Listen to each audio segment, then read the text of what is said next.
All right, so this is interesting stuff. We're diving into Jesus' farewell to his apostles as it appears in the Urantia book. Talk about a pivotal moment. It's like we're eavesdropping on a turning point in history. So in this deep dive, we'll unpack his words and really try to grasp the weight of his message. We're talking love, service, and what the future holds. Big stuff. And what's striking me right off the bat is how Jesus changes his approach. Remember all that talk about traveling light, depending on people's kindness and all? Well, now it's like he's saying, okay, guys, time to pack a bag and be ready to fend for yourselves. Wow, it's like a complete 180, almost like he's saying, all right, guys, things are about to get real. What do you make of this shift? What does it tell us about what his followers were going to be up against? I think it's a clear sign that the honeymoon phase is over. You know, like Jesus is acknowledging the opposition they're going to face. He's preparing them for a world that isn't exactly welcoming them with open arms. Yeah, it makes his message about love and unity even more powerful. Like he knew things were going to get rough, but that love was the key. Absolutely. And then there's that new commandment he introduces, love one another as I have loved you, which isn't quite the same as the whole love thy neighbor thing is. Not at all. Yeah. It goes so much deeper than that. Remember, Jesus demonstrated his love by literally putting his life on the line for his friends. This new commandment. This is about embodying that same radical, selfless love. And it's interesting, he calls them friends. It's almost like he's highlighting how this love isn't some distant, abstract ideal. It's about real, genuine connection. Exactly. It's like he's saying, this isn't about blind sacrifice. It's about living out your love through genuine connection and joyful service. I think true faith, true discipleship, it thrives on that kind of active, joyful love. Which brings us to that vivid analogy of the vine and the branches. Man, it's such a powerful image. Jesus, the vine, his followers, the branches, and the fruit they bear is this love and service he keeps talking about. Think about it. Picture a gardener carefully tending to a vine, pruning away the dead weight to make room for even more fruit. It's like a powerful metaphor, For the challenges, the doubts we all face, they aren't meant to punish us, but to help us grow, and ultimately to help us bear more fruit. Those acts of love and service we were talking about. It's like a good reminder that growth, it's not always comfortable or easy. Sometimes you got to let go of what's holding you back to really blossom. Yeah. And this whole idea of growth, of being fruitful, it feels connected to another big theme here, the power of prayer. But Jesus, he throws a bit of a curveball our way, doesn't he? He does. He specifically tells us that prayer isn't about getting anything you ask for. Yeah. It's so easy to fall into that trap, though, isn't it? Oh, for sure. We treat prayer like a cosmic vending machine, but Jesus, he challenges that whole notion head on. He does. He emphasizes aligning our will with God's will. So it's less about demanding things and more about understanding and fulfilling a greater purpose. Okay, now that's a powerful thought. So it's not about bending the universe to our will, but surrendering to a will that's greater than our own. But how do we even begin to understand God's will? See, that's where things get really interesting. It requires a real shift in perspective. We have to learn to listen to that quiet voice within, trust our intuition, and be open to the unexpected ways in which God's plan unfolds. And trust me, it doesn't always happen on our terms or on our timeline. You got to let go of that need to control everything. Trust in something bigger than yourself. Yeah. That's where the real power comes from, the real purpose. But Jesus, he doesn't sugarcoat things. He's straight up about the fact that his followers are in for some rough times. He draws that direct line between their experiences and his own. Like, you will be hated because of me, he says. Intense stuff. Intense. He's acknowledging the very real persecution they're going to face. And all just for being down with him and his message.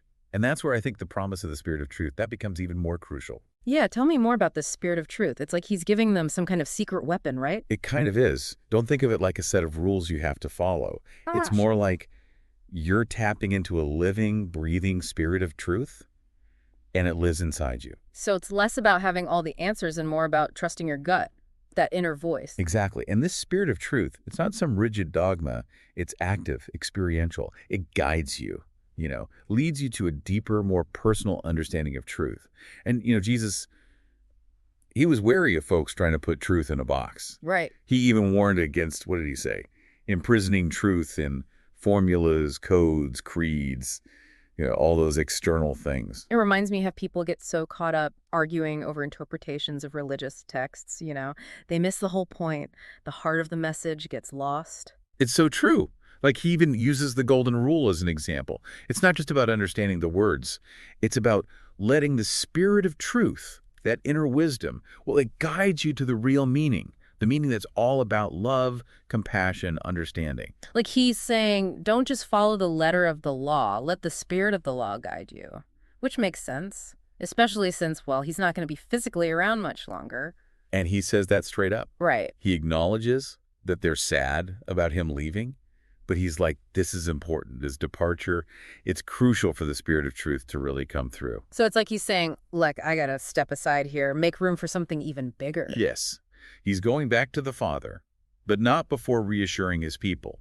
He's going to be with them in a different way, in spirit. So there's this big theme of his physical presence transforming, becoming something spiritual, accessible to anyone who is open to it, right? Think of it like a shift from what you can see to what you can't, material to spiritual. And it takes a lot of faith, a deep trust that this connection, it's real and even deeper than before. And he prepares them for it, doesn't just spring it on them. He reminds them, you've been praying to the Father in my name, but soon you'll be able to pray to him directly. That's a big deal. It's like he's initiating them, bringing them up to a whole new level spiritually. It really is a huge display of spiritual authority. But he's also real with them. He knows they're still learning and growing. He even says, down here, I've been teaching you in proverbs and parables. You were still like children. But the time is coming when I'll talk to you plainly about the Father and his kingdom. So he's speaking their language, meeting them where they are. But now it's time to level up, time for a deeper understanding. Right. And he connects that directly to their spiritual growth. Yeah. He says, when you've become perfected in spirit growth, you shall then see the Father himself. Hold on. This really jumps out at me. He's saying our ability to perceive the divine is directly related to our spiritual growth. Now, that's a powerful insight. We always think of seeing in a literal way, But what about seeing with the eyes of our soul? It makes me think, what does it even mean to truly see the Father? I mean, we're talking about Jesus, right? He showed us the way to know God. So what does it mean to also see God through spiritual growth? It's kind of a brain teaser. It really is. Yeah. It's a question that's had people scratching their heads for centuries. Maybe it's hinting at a different way of seeing altogether, not just with our physical eyes, Right, like we're so used to relying on our senses. But what if there's a whole other level of perception, something we can tap into? What if seeing the Father is about developing a different kind of sight, a spiritual perception, like a deeper knowing that goes way beyond our usual way of experiencing things? So less of a eureka moment where God suddenly appears and more about cultivating this deeper awareness, like being open to this divine presence that's already there all around us. That's a beautiful way to put it. And maybe that's the kind of perception, that ability to truly see. Maybe it takes a certain level of spiritual maturity to get there. Like we have to fine-tune ourselves to pick up on a frequency we weren't tuned into before. Exactly. And that takes practice. It's about aligning ourselves with that divine frequency through things like prayer, meditation, acts of love and service, all the stuff we've been talking about. So it's active, not just a passive waiting game. We have to work at it, cultivate that connection, that spiritual sight. Yeah. And, who knows, maybe through that process, we start to experience the divine in ways we never even imagined. Maybe that's when we truly begin to see. This has been really eye-opening. It's amazing how these ancient texts, they still have so much power to challenge us, make us rethink what we think we know. I know. They remind us that spiritual growth, it's not about checking things off a list. It's a journey, a lifelong journey of discovery. And a journey that takes guts. You have to be willing to step outside your comfort zone, embrace the unknown, open yourself up to the possibility of something much bigger than yourself. And that's what makes it an adventure, right? Absolutely. This deep dive into Jesus's farewell, it reminds us that even though he's physically gone, his message, it's still here. Love, service, striving for spiritual growth, these things matter, even thousands of years later. It's a message worth thinking about.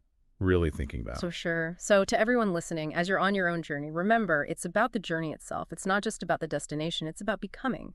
Always seeking, questioning, being open to a deeper understanding of yourself and of the divine.